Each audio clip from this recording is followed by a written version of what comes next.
The fact that nothing was working offered a new kind of freedom.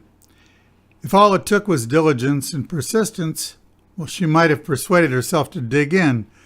But none of what she was facing required rigorous follow-through.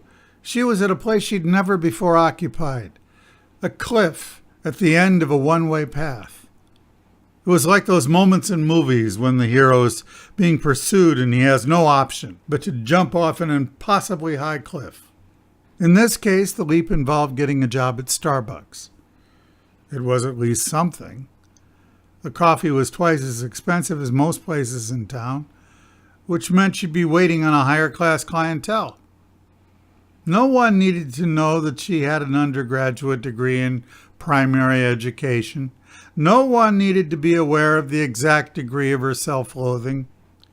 She could fake being pleasant for a while, at least. Maybe something had come up. As the new hire, she was not expected to make coffee drinks. She simply took orders. After half a year or so, if you proved your worth at the cash register, well, then they'd consider training you to become a barista. In her case, she was certain it would be only a matter of days, maybe weeks, before management recognized her talent and charm. The customers were all insufferable snots. Poseurs, frauds, brats, rich kids pretending to be entrepreneurs, digital nomads, yoga aficionados. It was all she could do not to spit in their coffee. The good part was that no one she already knew would come to this place, so she could retain her anonymity and her reputation would not take a hit. Many people had seen the write-up in the local paper about her DUI last year. Some were aware of her brief marriage to the Russian man who blew through town. She dismissed it as a joke, an art project, really. Conceptual art that commented on the empty rituals of marriage. He had left town so quickly she was able to have the marriage annulled rather than bother with a divorce. He came back through about a year later, but this time as a Jehovah's Witness. Then he disappeared again shortly thereafter. Men found her attractive. They always had. This proved as much of a liability as an asset. At the end of an 8-hour shift, she usually had at least 2 phone numbers men had written on their receipts, usually with the word drinks, ? Why did everyone always assume she drank?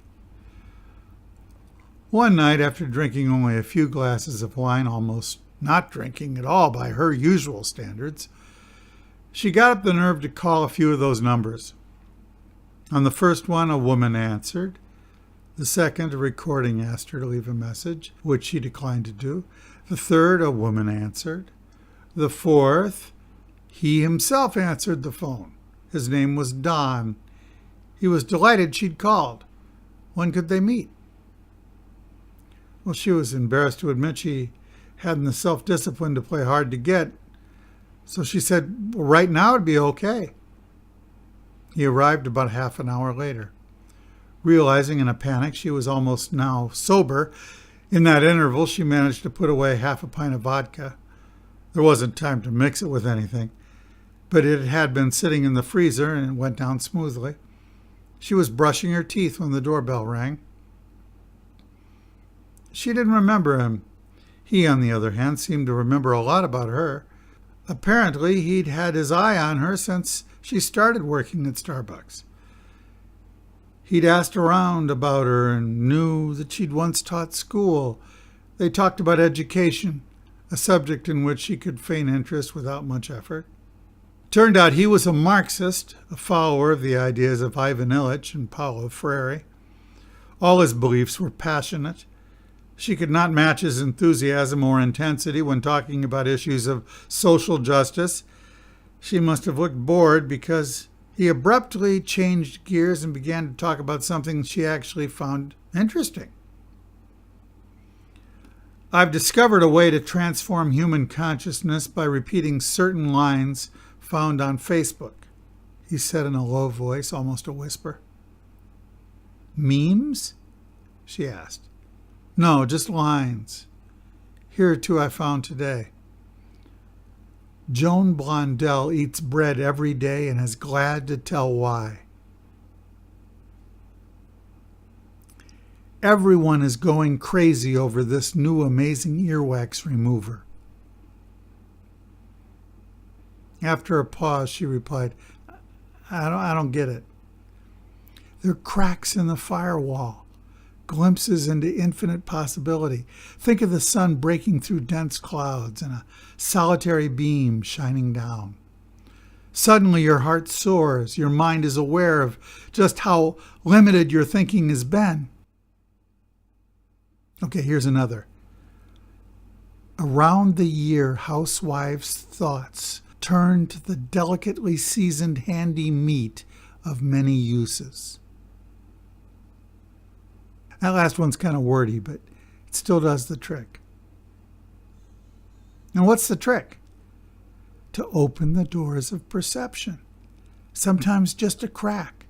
That's all that's needed to restore hope to those of us who have resigned ourselves to chronic flaccidity. His odd manner of speech intrigued her. He was the most interesting man she'd met in a long while, so of course they became lovers. Flaccidity didn't seem to be one of his problems, but he did seem to talk an awful lot more than she did.